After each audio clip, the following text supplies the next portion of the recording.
नमस्कार, न्यूज़ 18 का digital platform देख रहे हैं आप और मैं हूं आपके साथ ऋतु सिंह। वो कहावत तो आपने ज़रूर सुनी होगी, जाको राखे साइयां मार सके ना कोई।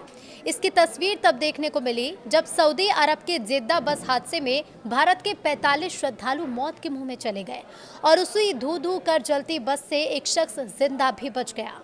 शायद ऊपर वाले का करिश्मा इसे ही कहते हैं। सऊदी अरब के जिस जेद्दा बस हादसे में भारत के 45 श्रद्धालु मौत के मुंह में चले गए, उसी धू धू कर जलती बस से एक शख्स जिंदा भी बच निकला।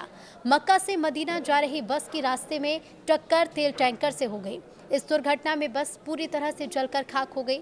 हादसे ने कई घरों की खुशियां छीन ली, लेकिन एक शख्स भाग्यशाली निकला और उसकी जान बच गई। हैदराबाद के मोहम्मद बुरहान ने बताया कि इस हादसे में शोएब नाम का एक शख्स जिंदा बच निकला। उन्होंने बताया कि शोएब जलती बस के खिड़की का शीशा तोड़कर बाहर कूदने में सफल रहा और उसकी जान बच गई। हालांकि इस दौरान उसके दोनों हाथ जल गए। हैदराबाद से पता चला है कि शहर के 54 जायरीन 9 नवंबर को जेद्दा गए थे और उन्हें 23 नवंबर को लौटना था। उन्होंने बताया कि इन 54 लोगों में से 4 रविवार को अलग कार से मदीना के लिए रवाना हुए, जबकि 4 अन्य मक्का में ही रुक गए। सज्जनार के मुताबिक बाकी बचे 46 लोग एक बस से मदीना की यात्रा पर निकले, जो निर्धारित गंतव्य से लगभग 25 किलोमीटर पहले एक तेल टैंकर से टकरा गई। उन्होंने बताया कि इस हादसे में केवल एक व्यक्ति जीवित बचा है और उसका अस्पताल में इलाज किया जा रहा है। तेलंगाना के अल्पसंख्यक कल्याण मंत्री मोहम्मद अजहरुद्दीन ने कहा कि शव इतनी बुरी तरह से जल चुके थे कि उनकी शिनाख्त कर पाना भी मुश्किल है। उन्होंने बताया कि जायरीनों ने 4 अलग अलग ट्रैवल एजेंट की सेवा ली थी। मंत्री ने बताया कि राज्य सरकार ने सऊदी अरब की यात्रा में पीड़ितों के परिजनों की मदद करने का आश्वासन दिया है, जिसमें पासपोर्ट और वीज़ा सुविधा भी शामिल है। उन्होंने बताया कि हर पीड़ित के परिवार के एक सदस्य को सऊदी अरब भेजा जाएगा। 24 साल के मोहम्मद अब्दुल शोएब को मक्का से मदीना जा रही बस में ठीक से नींद नहीं आ रही थी। बस में बाकी 45 यात्री सो रहे थे।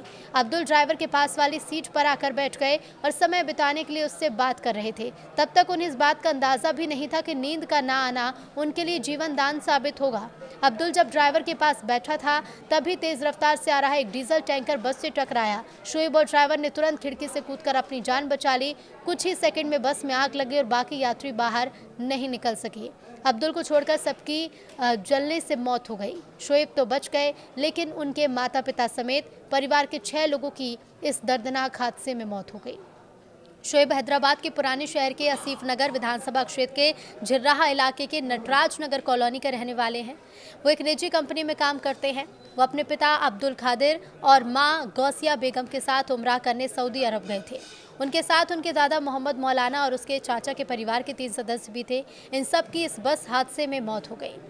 बताया जा रहा है कि उसी इलाके के 4 और लोग थे जो मक्का में ही रुक गए थे। हादसे के बाद शोएब ने उन्हें फ़ोन कर बताया कि इस दुर्घटना में उसने अपने माता पिता, दादा और चाचा के परिवार को खो दिया है। पता चला है कि शोएब खिड़की से कूदते समय घायल हुआ और अभी मदीना के एक जर्मन अस्पताल के आईसीयू में भर्ती है।